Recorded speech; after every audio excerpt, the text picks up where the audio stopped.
Hi guys, welcome to my channel. Nenavath మనిషి vlogs. ఎలా ఉన్నారండి? అయితే చాలా బాగున్నాను. అండ్ ప్రీవియస్గా మనము అన్బాక్సింగ్ అయితే చూసాము ఈ iLife A80 Pro robo vacuum క్లీనర్ది. అండ్ ఇప్పుడు వచ్చేసి దీన్ని కంప్లీట్గా రివ్యూ అయితే చూద్దాము అండ్ యూజేజ్ ఎట్లా ఉంది, దీంట్లో డూస్ అండ్ డోంట్స్ ఏంటి అనేది డీటెయిల్గా ఈ వీడియోలో చూడబోతున్నాము. అండ్ ఫస్ట్ టైం నా ఛానల్ ఎవరైనా విజిట్ అవుతే సబ్స్క్రైబ్ చేసుకోండి అండ్ బెల్ బటన్ క్లిక్ చేసుకుంటే నా లేటెస్ట్ అప్డేట్స్, నా లేటెస్ట్ వీడియోస్, షార్ట్స్ అన్నీ మీ వరకు రీచ్ అవుతాయి. అండ్ ఎక్కడ స్కిప్ చేయకుండా చూసేయండి. అండ్ దీంట్లో నేను సెట్టింగ్ వచ్చేసి మార్నింగ్ 6 o'clock అయితే పెట్టాను. సో నేను లేసే టైం కల్లా అది ప్రాసెస్లో ఉంటుంది, అంటే క్లీన్ చేసుకుంటూ ఉంటుంది అనమాట. అండ్ దీంట్లో బెస్ట్ పార్ట్ ఏంటంటే డస్ట్బిన్, వాటర్ ట్యాంక్ సపరేట్ ఉన్నాయి కాబట్టి నేను మ్యాక్సిమం డస్ట్బిన్నే పెట్టేస్తాను, అంటే ఓన్లీ వ్యాక్యూమ్ పెట్టేస్తాను. మాపింగ్ జనరల్గా ఆన్ చేయను. మాపింగ్ వేస్ట్ అనిపిస్తుంది నాకు, ఎందుకంటే ఓన్లీ వాటర్ తోటి అలా స్ప్రెడ్ చేసుకుంటే వెళ్తుంది. మనం జనరల్గా మన మాప్ స్టిక్ తోటి పెట్టుకునేది ఎలా ఉంటుంది అంటే మంచిగా ప్రెషర్ పెట్టి దాంట్లో లిక్విడ్ వేసుకొని క్లీన్ చేసుకుంటాం కదా. దీంట్లో అట్లా ఉండదు. ఇది వచ్చేసి ఓన్లీ ప్యూరిటీ వాటర్ వేయాలి, ఫిల్టర్ వాటర్ వేయాలి. మాప్ చేయడానికి అవ్వదు అలా, అంటే స్ట్రాంగ్గా క్లీన్ చేయదు. మనం చేసుకున్నట్టు మరకలు కూడా పోవు అనమాట మాప్ పెట్టేటప్పుడు. వ్యాక్యూమ్ అయితే సూపర్. హెయిర్స్ అయితే ఎక్స్ట్రాడినరీగా క్లీన్ చేసేస్తుంది. డస్ట్ మన కళ్ళకు కనిపించనిది ఈజీగా తీసేస్తుంది, మైన్యూట్ డస్ట్ తీసేస్తుంది. ఇది కొన్న ఫస్ట్ ఫ్యూ వీక్స్ అయితే నేను షాక్ అయిపోయాను, ఇంత డస్ట్ ఎక్కడి నుంచి వస్తుంది మన ఇంట్లో అనేసి. ఎందుకంటే జనరల్గా నాకు డైలీ మేడ్ ఇంట్లో మాపింగ్, స్వీపింగ్ అనేది కంపల్సరీ డైలీ. ఓకే, అంత డైలీ చేసినాక కూడా ఫస్ట్ ఫ్యూ డేస్లోనే ఇంత డస్ట్ ఎలా కలెక్ట్ అయ్యింది అనేసి నేను షాక్ అయిపోయాను. ఫస్ట్ ఒక ఫ్యూ వీక్స్ అంటే 2 weeks బాగా డస్ట్ కలెక్ట్ అయింది. బెడ్ కింద నుంచి, దాని కిందకించి, దీని కిందకించి, బీరువా కిందకి, డ్రెస్సింగ్ అన్ని కిందకి నుంచి మొత్తం డీప్గా క్లీన్ చేసుకొని వచ్చింది.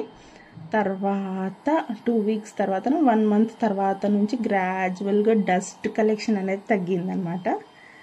అండ్ నో డౌట్ కార్పెట్స్, ఎటువంటి టైప్ అయిన ఫ్లోర్, కాకపోతే రఫ్ సర్ఫేస్ అన్నది ఉండొద్దు.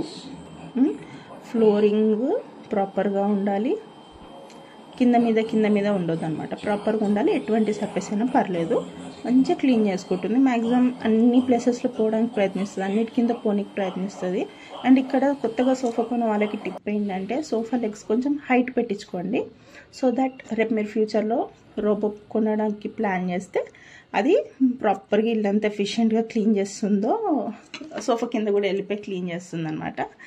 అండ్ నేను ఇక్కడ మాపింగ్ పెట్టేటప్పుడు రికార్డ్ చేశాను. ఇది ఎప్పుడు పనికొస్తుంది, మన హెల్త్ బాగాలేనప్పుడు, అలాంటి టైంలో పనికొస్తుంది. మనకు ఓపిక ఉన్నప్పుడు మనం మాపింగ్ పెట్టుకోవడం బెటర్. నా కేసులో నేనైతే మాపింగ్ పెట్టేసుకుంటాను. అండ్ ఎప్పుడైనా ఇంట్రెస్ట్ లేదు అన్నప్పుడు మాత్రమే ఆన్ చేస్తాను అనమాట మాపింగ్. జనరల్గా అయితే వ్యాక్యూమ్ డైలీ ఆన్ అవుతుంది. ఇప్పుడు దీని మెయింటెనెన్స్ అండ్ క్లీనింగ్ ప్రాసెస్ చూసేద్దాము. అండ్ ఇది వచ్చేసి హెపా ఫిల్టర్. దీంట్లో నుంచే డస్ట్ మైన్యూట్గా ఫిల్టర్ అయ్యి మనకి కింద క్యాబిన్లో వస్తుంది. దీన్ని మనం వీక్లీ వన్స్ అట్లా ట్యాప్ చేసుకొని పెట్టుకుంటే సరిపోతుంది. అండ్ మనకు డస్ట్ వచ్చేసి కంప్లీట్గా ఇక్కడ కూర్చుంటుంది కదా, అది క్లీనింగ్ వచ్చేసి బ్రష్తో చేసుకోవాలి. అండ్ ఇవి వచ్చేసి ఫిల్టర్, ఇది కూడా మనం క్లీన్ చేసుకొని పెట్టుకోవాలన్నమాట. వాటర్తో మాత్రం క్లీన్ చేయొద్దు ఈ డ్రై వ్యాక్యూమ్ని. ఓకే, ఇప్పుడు వచ్చేసి వాటర్ ట్యాంక్ చూద్దాం. వాటర్ ట్యాంక్ కెపాసిటీ వచ్చేసి 300 ml. ప్రజెంట్ మనకు మార్కెట్లో ఉన్న వాటర్ ట్యాంక్స్లో 300 ml అంటే హ్యూజ్. సో ఇక్కడ క్లాత్, ఇక్కడ వచ్చేసి మన డ్రై చెత్త కలెక్ట్ అయిపోతుంది, అంటే తుడుస్తూ మన చెత్త ఉంటే దాంట్లో గుంజుకుంటుంది అనమాట. అండ్ ఇప్పుడు నేను ఎంత చెత్త అనేది 1 weekలో కలెక్ట్ అయ్యింది అన్నది ఇప్పుడు చూపిస్తాను. క్లీనింగ్, ఇంకా హెయిర్ ఎలా చుట్టుకుంది ఏంటి అన్నది ఇప్పుడు డీటెయిల్గా చూపిస్తాను. చూడండి, ఇది కంప్లీట్గా 1 weekది. ఫస్ట్ 1 week నేనే షాక్ అయిపోయాను. జనరల్గా ఇంట్లో మెయిడ్ ఉంటే ఇంత చెత్త వస్తుందని ఎవరైనా ఎక్స్పెక్ట్ చేస్తారా? అది కూడా ఇంత మైన్యూట్ డస్ట్.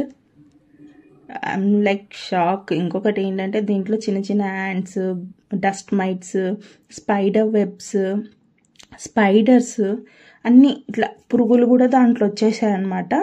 సో కాబట్టి అది క్లీన్ చేసేటప్పుడు బెస్ట్గా మాస్క్ వేసుకొని కొంచెం ఇంటి బయట క్లీన్ చేసుకోవడమే బెటర్. మళ్ళీ ఇంట్లోనే తీస్తే స్పైడర్ వెబ్స్ అక్కడక్కడ ఉరుకుతూ ఉన్నాయి, కాబట్టి ఇంటి బయట చేయడం బెటర్. అండ్ ఇక్కడ వచ్చేసి హెయిర్స్ అయితే క్లీన్ చేస్తున్నాను. సైడ్ బ్రషెస్, ఇది మెయిన్ బ్రషెస్. ఈ స్పేర్ పార్ట్స్ మనకి అమెజాన్లో అవైలబుల్ ఉంటాయి. కొంచెం కాంపిటీషన్ కూడా ఉందన్నమాట, అంటే స్టాక్ అవుట్ అయిపోతూ ఉంటాయి తొందరగా. మనకి అప్డేట్గా చూసుకుంటూ ఉండాలి. ఇన్ స్టాక్ ఉంది అని అంటే బెటర్, ముందే ఆర్డర్ చేసుకొని పెట్టేసుకోవడం బెటర్. ఇంతే, ఇంతకు మించి ఇంకేం లేదు. నా విషయంలో వచ్చే వరకు ఈ రోబోట్ వచ్చేసి 100% బాగుంది. నాకైతే మాపింగ్ పార్ట్ నచ్చలేదు, ఎందుకంటే మరకలు పోవు. ఫ్రాంక్లీ స్పీకింగ్, ఏదో చిన్న చిన్నవి టీ మరకలు అలా పోతాయేమో కానీ వేరే మనం పప్పు వంట చేసినప్పుడు అవి మాత్రం పోవు 100%. మనం చేతితో తుడుచుకున్న మాట డిఫరెంట్ ఉంటుంది, మాప్ స్టిక్తో తుడిచింది. కానీ రోబోట్లో మాపింగ్ బాగాలేదు. వ్యాక్యూమ్ అయితే సూపర్ ఎక్స్ట్రాడినరీ.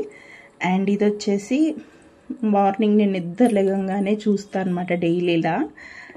అక్కడ సన్ రైజ్ అవుతూ ఉంటుంది, ఇది అలా కంప్లీట్ చేసుకొని ఛార్జింగ్కి వెళ్తూ ఉంటుంది అనమాట.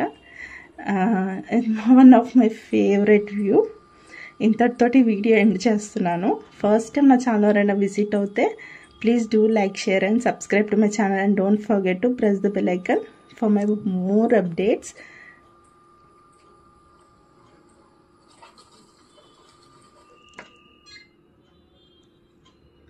Okay, take care, bye bye.